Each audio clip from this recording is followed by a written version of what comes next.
In all different kinds of media about dystopias caused by a world-ending event, it's very often that these stories or worlds will be about utterly ransacked cities and scattered peoples trying to scavenge for scraps in order to survive. People will need to be constantly on the run, trying not to have their lives ended abruptly by whatever it was that caused the downfall of society. Even if towns were established, you would need to constantly be on alert as these threats constantly knock on your door. But what if you were told that there is a place in this dystopian world, a place which is only known as heaven, implying that there is still hope for a new life after the world's end, wherever this literal heaven on earth might be? Given you have the right skills and equipment, I'm sure you would jump at the opportunity and fight for a better life. That is the premise of Heavenly Delusion, only that our protagonists are not trying to find this heaven for themselves, but for a mysterious mission to inject a drug into someone they believe they'll find in this heaven. Oh, and one of the protagonists is a man that had his mind put into a woman's body for some mysterious reason. And the show constantly cuts to what seems to be heaven and gives no explanation whatsoever to all the unnatural stuff that happens there. Safe to say, this isn't your typical dystopian show, opting to focus more on the different mysteries of this world rather than the survival horror aspects. Knowing this, it might be frustrating to find out that by the end of this first season, very few answers have been given regarding the mysteries in the show. There isn't this big dramatic reveal about who the mastermind might be, or how things ended up the way they are. Our protagonists simply moved on from the most recent obstacle to continue their journey, and we still don't know much about this heaven. It's not surprising that people might be disappointed. But for me, I see what they're cooking.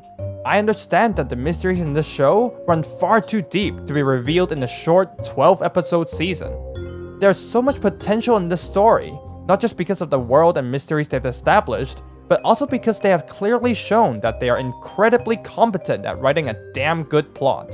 They are merely laying a foundation for the biggest mysteries and reveals, and I'm here for it. So let's look at this show's strengths and why I'm so confident that this story will absolutely pop off in the future. Before we get into this show's main selling point, which are the big mysteries involving the Takahara facility and how the protagonists are related to it, let's take a look at the protagonists by themselves first. Despite them getting basically half the screen time than other shows would give their protagonists, since there are two storylines in this show, Kiriko and Maru's character writing was surprisingly well fleshed out to me. Kiriko is the one with a deeper backstory as of now, and the main theme driving her character is her identity crisis involving how she's a guy's mind inside of his sister's body. It's clear that this isn't just some anime gimmick to get people talking about the character, but actually an important element to Kiriko's character. Of course, we got to see her dealing with the ramifications of being a guy whose mind got forcibly put into a girl's body, mainly involving Maru's feelings for her and what Robin does to her even after knowing her predicament. But that's not all there is to it. The person that was Haruki isn't just in some random girl's body, but in the body of his beloved sister. Aside from the trauma of being in a foreign body, she also has to deal with not only the loss of his sister, but also the feelings of inferiority when compared to his sister. We get to see the love she has for Kiriko and how she's desperate in finding out the truth behind the predicament, and we get to see her insecurities when she's caught in moments of weakness, causing her to think back to her old self and how he was powerless to stop the tragedies that led her to where she is now. She is a character with so many layers, making her very unique and memorable despite the divided screen time. Incidentally, the complexity of her character is also what makes the bond between her and Maru very enjoyable to watch. Maru is a simple person. If he develops feelings for a girl, he'll hold on to those feelings despite being told the girl has a guy's mind, because that's the person he fell in love with. When that girl needs saving, he'll jump in to save her, and when he's the one that needs helping, he'll properly thank and appreciate her for it. It's that simplicity that runs contrast to Kiriko's personality and allows Maru to provide the stability that Kiriko needs. One of my favorite scenes is when Maru simply tells Kiriko that she's helpful, allowing Kiriko to partially relieve her feelings of inferiority and weakness that she retained from her past life, giving her newfound confidence. It's such a small moment, but it fully showcases how Kiriko needs Maru just as much as he needs her, and that this relationship should be cherished and protected, no matter if it's platonic or romantic. For Maru himself, while he is mostly fleshed out to support Kiriko's character in this season, he also had a significant character moment when he had to help Usami with his powers, where he had to deal with not only ending a human's life, but also indirectly causing another death after doing so, is yet another display of the bond between Kiriko and Maru, but this time it was Maru who had a moment of weakness, and Kiriko was there to support him. Speaking of Usami, his plotline with the Immortal Order showcases another strength of the show. There's basically no unnecessary exposition in this anime. It prefers to show rather than tell, and even if they do need to tell, they will do it naturally to retain the momentum of the show. In the Immortal Order plotline, the main thing we learn about the world building there is that the disease that plagues certain people in the show not only kills them, but also turns them into a man-eater afterwards. In a less clever show, it's very easy to imagine them just mentioning that outright and establish that plot point just like that. While that's totally okay and would work fine, the show utilizes its mystery element to make you feel something on top of getting this knowledge. Before meeting Usami properly, we are made to think by the protesters against the Immortal Order that this Usami guy is this crazy scientist that does inhumane human experiments on people and horrifyingly keeping this one person alive beyond what should be possible, shredding her of any human dignity. Because the doctor that was possibly responsible for Kiriko's brain transplant could possibly be involved in this group, that gives us a gateway into getting invested in this mystery, which makes the reveal later that Usami is keeping her alive to prevent her from turning into a monster all the more rewarding. What we thought was some inhumane torture turned out to be the most humane thing he could have done. A really great dialogue exchange here is how Usami accidentally pulls on one of her cables, and she responds by calling Usami an idiot. It's such a casual response for someone that has been suffering for a long time, showing that, by some miracle, or just because of Usami's care, she's kept her spirit intact after all this time. It really tugs at the heartstrings, and we wouldn't have felt the same emotions if we weren't first told about how apparently horrible her situation was by the protesters as a reference. If we were simply told in an exposition about how this disease works, it would feel a bit jarring because it's not relevant to Kiriko and Maru's goals. And even if they included Usami's patient into the plot as a moral conflict, it would still feel off since it takes the focus away from the central mystery of the show.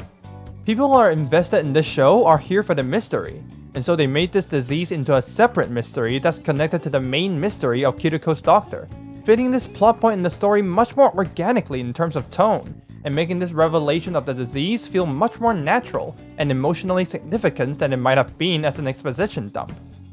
Another thing about exposition dumps is, they sometimes just treat you like an idiot, being so afraid that if they don't make everything super clear, you won't understand it and will lose attention. I'm so glad they have the balls to just not explain stuff and let me use my brain to actually try and figure things out.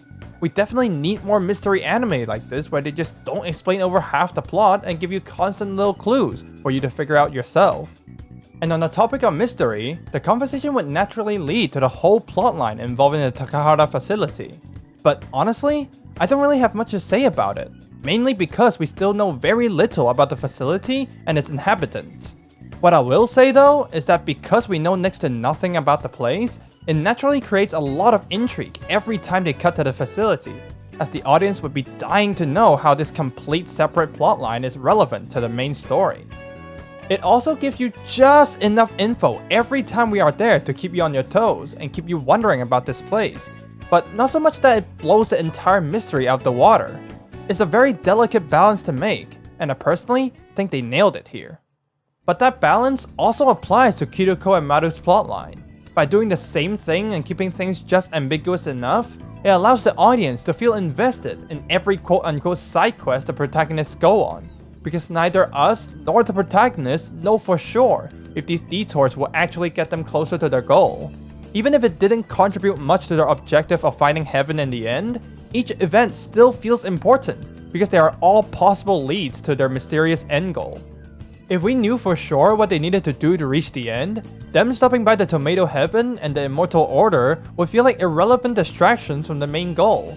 But because their goal is kept ambiguous, we get to figure out whether these events help the protagonists towards their goal alongside them in real time, helping us relate to the characters much better as well. I didn't feel the need to yell at the screen telling them to stop wasting time and move on already, because I understand that they're trying to figure this out too. Instead, I feel disappointed with them and not at them when it turns out a clue didn't get them closer to their goal. I get excited when they do get the information they need, because I know how hard that is to come by. I speak a little more on the relationship between the final goal of a story and the events that come before it in my video talking about how I don't really care about shonen anymore. So go check that out if that's a topic that interests you. And lastly, if we are to take a step back from the grand mystery for a bit, this show's moment-to-moment writing is just so good at keeping you on your toes, tapping into the audience's lack of understanding of this world and the unease that it causes.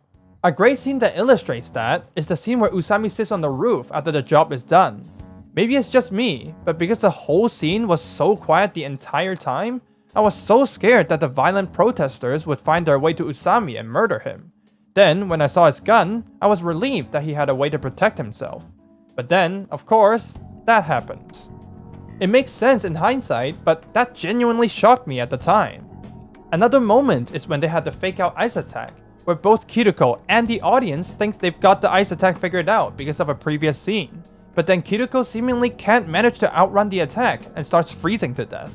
It kept the moment very tense as you're desperately trying to figure out why her previous strategy didn't work. Like I said, it really keeps you on your toes, and just makes the watching experience very exciting and engaging.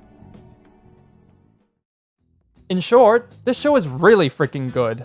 The writing is not only the best I've seen in a while, but also just so refreshing as this anime actively encourages you to use your brain, and almost forces you to theorycraft on the nature of this world.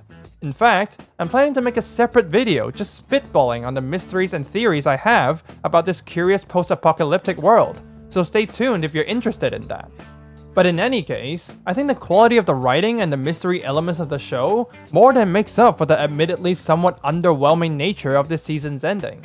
Like I said in the beginning, they have laid a really strong foundation for this series, and if they keep this up in future seasons, I have a feeling that this will become an iconic series among anime fans and reach modern classic status. Anyway, if you like this video, drop a like for me, and subscribe if you want to see more from me. I also stream here on YouTube on this channel right here, so feel free to tune in if you want to chat or just hang out. That's gonna be it for this video, and I'll see you in the next one. Bye!